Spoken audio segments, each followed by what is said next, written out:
Halo Jenius, pada video pembelajaran kali ini kita akan membahas materi larutan penyangga. Adapun materi pembelajaran yang akan kita bahas dalam video kali ini, yang pertama, pengertian larutan penyangga, yang kedua, jenis-jenis larutan penyangga, yang ketiga, pembuatan larutan penyangga, dan yang terakhir, penentuan pH larutan penyangga. Kita masuk ke materi yang pertama, yaitu pengertian larutan penyangga. Larutan penyangga merupakan larutan yang dapat mempertahankan nilai pH-nya saat ditambahkan sedikit asam, basa, ataupun diencerkan. Berikut ini ada contoh beberapa larutan disertai dengan data pH awal dan data pH setelah penambahan sedikit asam atau sedikit basa. Kita perhatikan di larutan pertama, pH awal larutan sebelum ditambahkan sedikit asam maupun basa adalah 5. Kemudian setelah ditambahkan sedikit asam, pH awal turun menjadi 4,8. Artinya di sini ada selisih 0,2. Ketika larutan ditambahkan sedikit basa, pH awal 5 naik menjadi 5,1. Artinya di sini terjadi kenaikan sebesar 0,1. Karena selisih pH awal dan pH setelah penambahan sedikit asam maupun sedikit basa tidak terlalu jauh, maka ini disebut sebagai larutan penyangga. Pada larutan kedua, pH awal larutan sebesar 6. Ketika ditambahkan sedikit asam, pH turun menjadi 2. Ketika ditambahkan sedikit basa, pH naik menjadi 9. Nah, di sini terjadi perbedaan yang signifikan antara pH awal dengan pH setelah penambahan sedikit asam maupun basa. Karena perbedaan pH-nya terlalu jauh, maka di sini larutan kedua bukan larutan penyangga.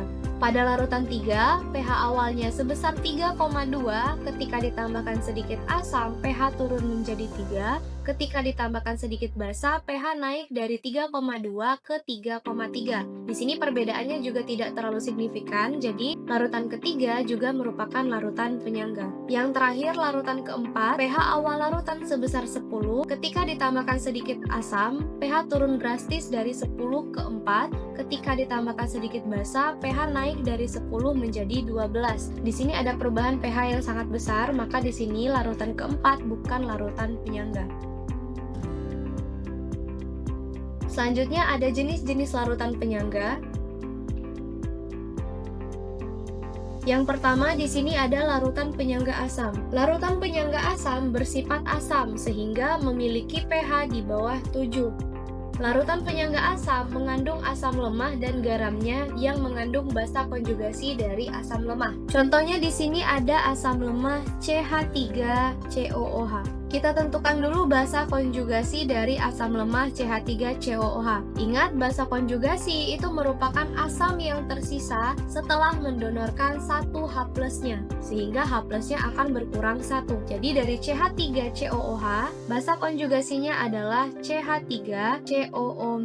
CH3COO- ini bisa kita dapatkan dari garam CH3COONa atau CH3COOK. Karena ketika CH3COONa ini terionisasi, maka akan membentuk ion CH3COO- ditambah dengan Na+. Begitu juga dengan CH3COOK. Sini jika CH3COOK terionisasi akan menghasilkan CH3COO- tambah dengan ion K+. Nah, karena di sini garamnya mengandung basa konjugasi dari CH3COOH, maka asam lemah CH3COOH ketika dicampurkan dengan garam CH3COONa atau CH3COOK akan menjadi larutan penyangga. Contoh lainnya misalnya di sini ada asam lemah HCN. Asam lemah HCN berarti basa konjugasinya adalah CN- karena H-nya sudah didonorkan. Jadi CN- ini bisa kita ambil dari garam KCN. Garam KCN ketika terionisasi dia akan menghasilkan ion K+ dan CN-. Nah, CN- ini merupakan basa konjugasi dari HCN. Jadi ketika mencampurkan asam lemah HCN dengan garam KCN akan membentuk larutan penyangga. Yang kedua yaitu larutan penyangga basa. Larutan penyangga basa bersifat basa sehingga memiliki pH di atas 7. Kemudian, larutan penyangga basa mengandung basa lemah dan garamnya yang mengandung asam konjugasi dari basa lemah.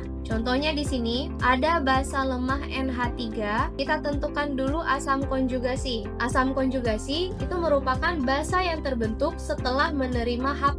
Karena dia telah menerima H+, maka di sini H+-nya akan bertambah 1. Jadi asam konjugasi dari NH3 itu adalah NH4+. Asam konjugasi NH4+ ini bisa kita dapatkan dari garam NH4Cl atau NH4 2 kali SO4. Bisa juga menggunakan garam lain, yang penting garamnya mengandung asam konjugasi dari NH3 yaitu NH4+. Contohnya di sini kan NH4Cl. NH4Cl ini ketika terionisasi akan membentuk ion NH4+ ditambah dengan ion Cl-. Begitu juga dengan NH4 2SO4. Nanti dia akan terionisasi menjadi NH4+ ditambah dengan SO4 2-. Ini 2 NH4+ ya.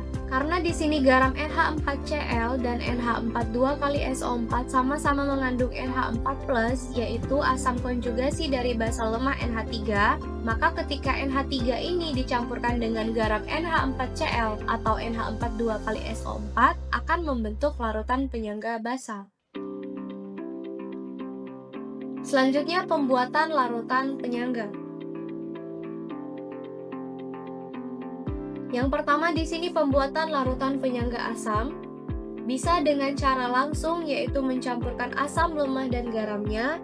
Contohnya tadi CH3COOH dicampurkan dengan garamnya yang mengandung basa konjugasi dari CH3COOH yaitu CH3COONA. Kemudian contoh lainnya tadi ada HCN dicampurkan dengan garamnya yang mengandung basa lemah dari HCN yaitu KCN. Ini bisa membentuk larutan penyangga asam. Kemudian cara yang kedua yaitu cara tidak langsung dengan mencampurkan asam lemah dan basa kuat.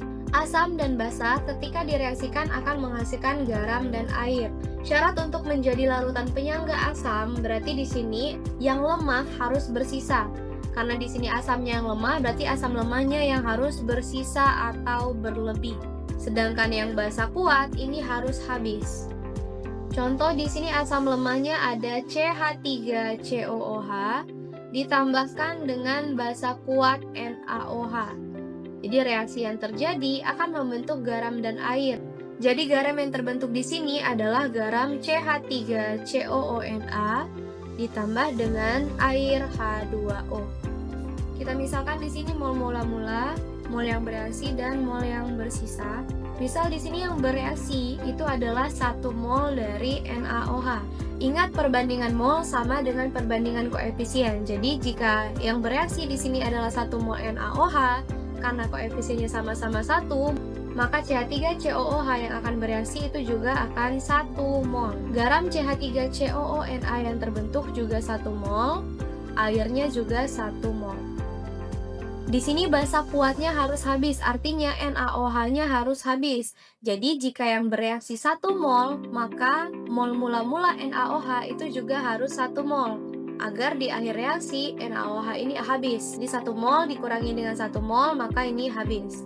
Nah, untuk CH3COOH karena yang bereaksi 1 mol, berarti mula-mulanya harus lebih dari 1 mol supaya ada yang bersisa atau yang berlebih. Kita misalkan di sini ada 3 mol. Jadi yang bersisa nanti adalah 2 mol. Kemudian CH3COONA yang terbentuk itu adalah 1 mol, H2O-nya juga 1 mol. Ketika larutan ini yang bersisa adalah mol asam lemah dan mol garamnya, sedangkan basa kuatnya habis, maka ini disebut sebagai larutan penyangga asam. Selanjutnya pembuatan larutan penyangga basa. Yang pertama dengan cara langsung, yaitu dengan mereaksikan antara basa lemah dan garam. Contohnya tadi, NH3 direaksikan dengan garam NH4 2 kali SO4. Nah, larutan ini merupakan larutan penyangga basa karena basa lemah direaksikan dengan garamnya mengandung asam konjugasi dari basa lemah NH3, yaitu NH4+. Kemudian cara yang kedua yaitu cara tidak langsung dengan mereaksikan antara basa lemah dengan asam kuat sehingga membentuk garam dan air. Basa lemah di sini harus bersisa, sedangkan asam kuat itu harus habis. Contoh di sini reaksi antara NH3 dengan asam kuat H2SO4 menghasilkan garam NH4 2 kali SO4. Di sini 2 NH3. Kita tulis dulu mol mula-mula, mol yang bereaksi dan yang bersisa. Kita misalkan yang bereaksi adalah 1 mol H2SO4. Ingat perbandingan koefisien itu sama dengan perbandingan mol. Jadi ketika H2SO4 ini koefisiennya 1, yang bereaksi 1 mol, berarti NH3 koefisiennya 2, berarti yang bereaksi itu adalah 2 mol. Karena di sini asam kuat itu harus habis, maka mol mula-mula dari H2SO4 itu harus 1 mol, supaya dia habis, nggak ada sisa nanti di akhir reaksi. Berarti NH4 2 kali SO4 yang terbentuk juga 1 mol, karena koefisiennya 1 di sini. Untuk NH3 atau basa lemahnya, basa lemah harus bersisa, berarti mol mula-mula basa lemahnya harus lebih dari 2 mol. Kita misalkan di sini ada 4 mol. Jadi di akhir reaksi nanti akan terbentuk 2 mol NH3 dengan 1 mol garam. Nah, karena yang terbentuk adalah garam dan basa lemahnya, maka ini bisa menjadi larutan penyangga basa. Selanjutnya penentuan pH larutan penyangga.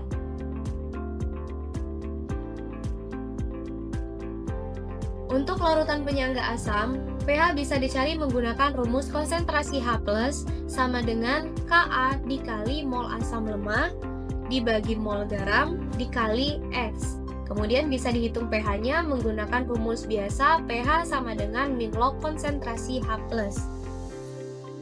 Konsentrasi H+ itu merupakan konsentrasi ion hidrogen atau konsentrasi asam, kemudian Ka itu merupakan tetapan ionisasi asam lemah, dan X itu merupakan jumlah ion lemah.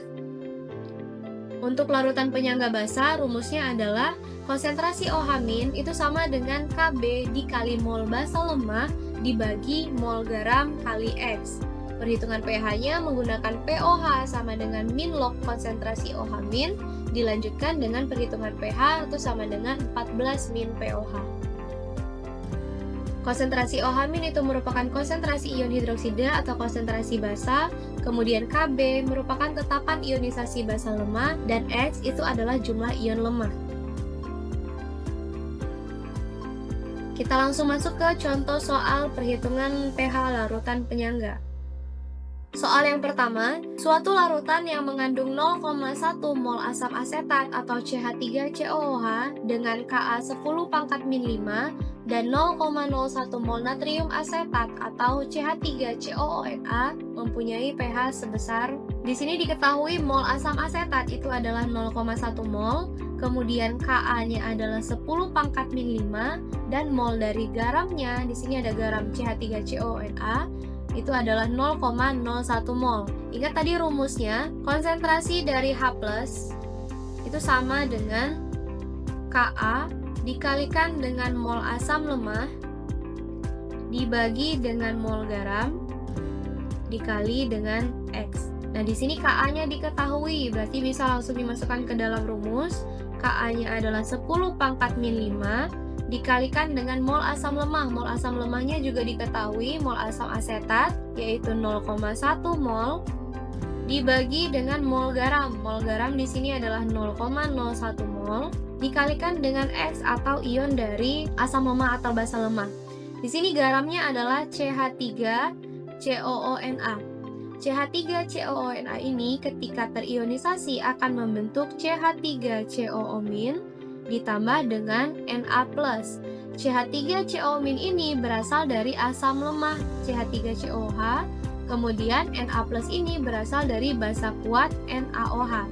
Jadi yang kita gunakan adalah yang ini, karena dia berasal dari asam lemah. Nah, kita lihat koefisiennya di sini ada 1, berarti jumlah X-nya itu sama dengan 1. Berarti di sini 10⁻⁵ dikali 0,1 mol dibagi 0,01 mol dikali 1. Jadi hasilnya adalah 10⁻⁵ dikali 10. Jadi sama dengan 10⁻⁴. Kemudian kita lanjut menghitung pH-nya. pH sama dengan min log konsentrasi H+. Nah, karena di sini H+-nya 10⁻⁴, berarti pH-nya langsung saja jadi min log 10⁻⁴ itu sama dengan 4. 4. Kalau misalnya di sini H plusnya itu 10 pangkat min 4, berarti pH-nya langsung 4. Kalau seandainya 10 pangkat min 6, berarti pH-nya sama dengan 6. Kalau 10 pangkat min 3, berarti pH-nya sama dengan 3. Jadi kalau misalnya tidak ada angka di depannya, maka langsung saja pH-nya bisa diturunkan dari pangkatnya.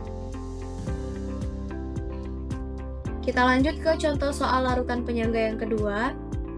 Jika 100 ml larutan HCl 0,1 molar dicampurkan dengan 50 ml larutan NH3 0,3 molar dengan Kb 10 pangkat min 5, maka pH larutan yang terjadi adalah, nah di sini yang kita ketahui adalah HCl dicampurkan dengan NH3.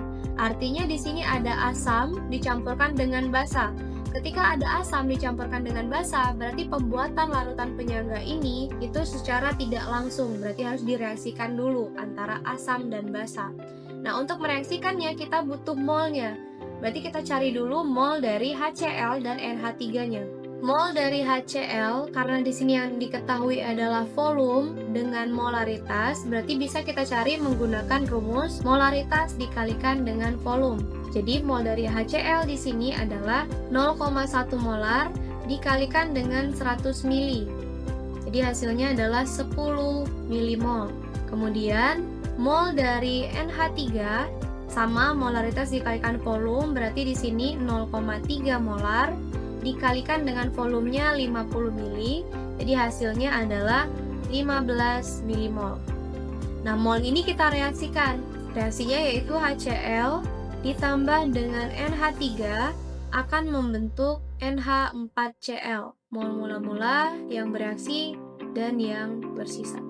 Mol mula-mula HCl diketahui tadi 10 milimol. Di sini berarti 10 milimol. Kemudian mol NH3 itu adalah 15 milimol. NH4Cl di awal reaksi belum terbentuk. Di sini reaksinya sudah setara, berarti koefisiennya sama-sama 1. Untuk mencari mol yang habis, berarti kita butuh reaksi pembatas. Rumus reaksi pembatas sama dengan mol mula-mula dibagi dengan koefisien. Nanti hasil yang terkecil itu yang akan habis. Di sini HCl 10 dibagi 1 koefisiennya berarti 10, NH3 15 dibagi 1 koefisiennya itu sama dengan 15. Nah, karena di sini ada 10 dan 15 berarti yang 10-nya yang akan habis. Di sini mol mula-mula HCl adalah 10, sedangkan koefisien sama dengan 1, berarti 10 dibagi 1 sama dengan 10. NH3 15 dibagi 1 itu sama dengan 15. Hasil pembagian terkecil itu yang akan habis. Di sini tadi 10 dan 15, berarti 10 yang lebih kecil maka 10 yang akan habis. Jadi yang bereaksi adalah 10 milimol.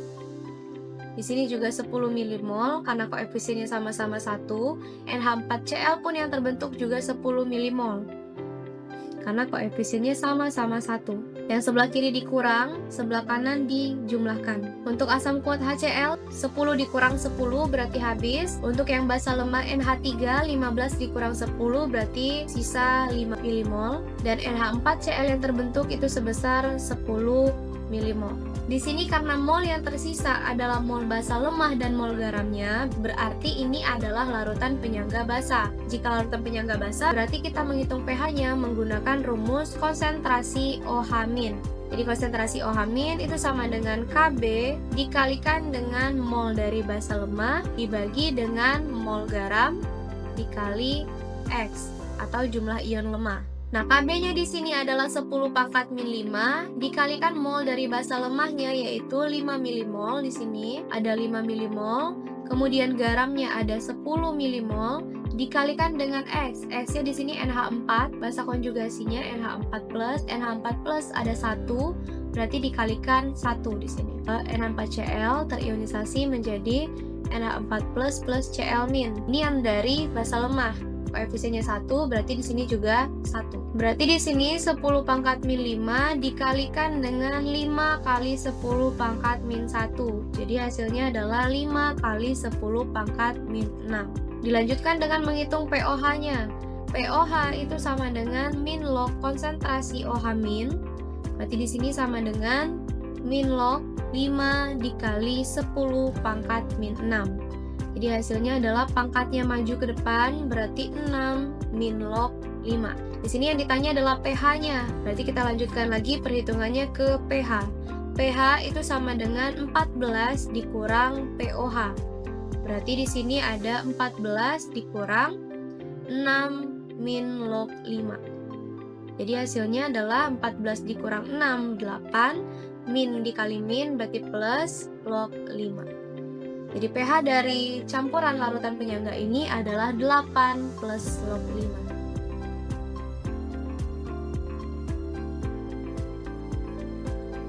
Contoh soal yang ketiga, hitunglah volume HCOOK 0,5 molar yang harus ditambahkan ke dalam 150 ml larutan HCOOH 0,1 molar dengan Ka 2 kali 10 pangkat min 4 untuk membuat larutan penyangga dengan pH 4. Untuk soal ini, pH-nya sudah diketahui, yang kita butuhkan adalah volume dari garamnya. Untuk volume garamnya, kita bisa hitung menggunakan rumus yang sama, tapi sedikit berbeda caranya.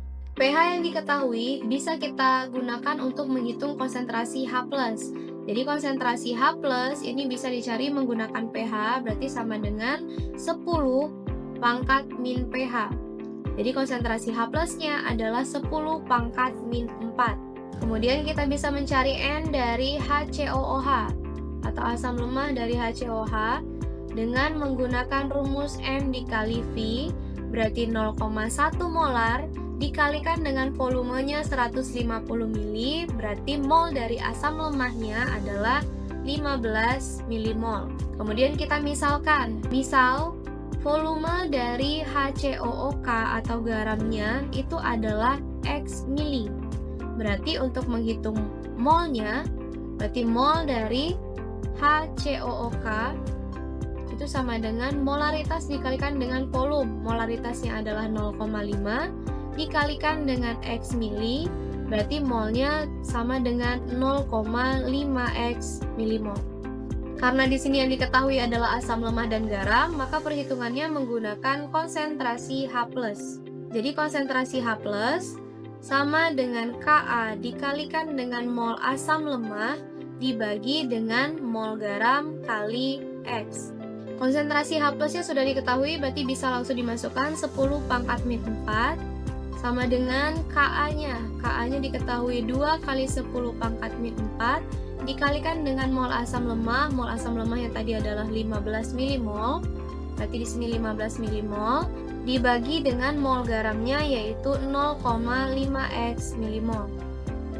Dikalikan dengan ion lemahnya yaitu 1. Kita pindah ruaskan yang 0,5X milimol, berarti di sini hasilnya menjadi 0,5X itu sama dengan 2 dikali 10 pangkat min 4 dikali 15 dibagi dengan 10 pangkat min 4 yang ini, yang konsentrasi H+ tadi.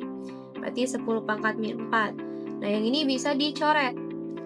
Jadi hasilnya adalah 0,5X sama dengan 30. Jadi X itu sama dengan 30 dibagi 0,5. Jadi X-nya sama dengan 60. Nah, X ini tadi adalah volume HCOOK.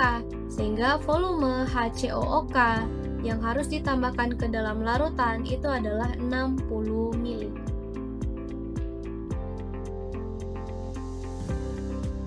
Selanjutnya ada latihan soal larutan penyangga yang harus kalian kerjakan.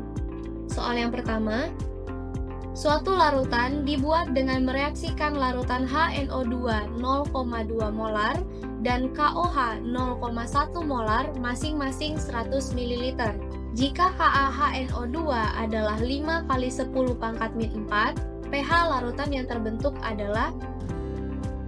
Soal yang kedua, larutan NH4OH 0,2 molar dengan Kb 10 pangkat min 5 yang volumenya 45 ml dicampur dengan larutan NH42 kali SO4 0,05 molar. Jika pH larutan setelah pencampuran adalah 9 ditambah log 3, maka volume larutan NH42 kali SO4 adalah titik-titik mililiter. Demikian pembelajaran kali ini.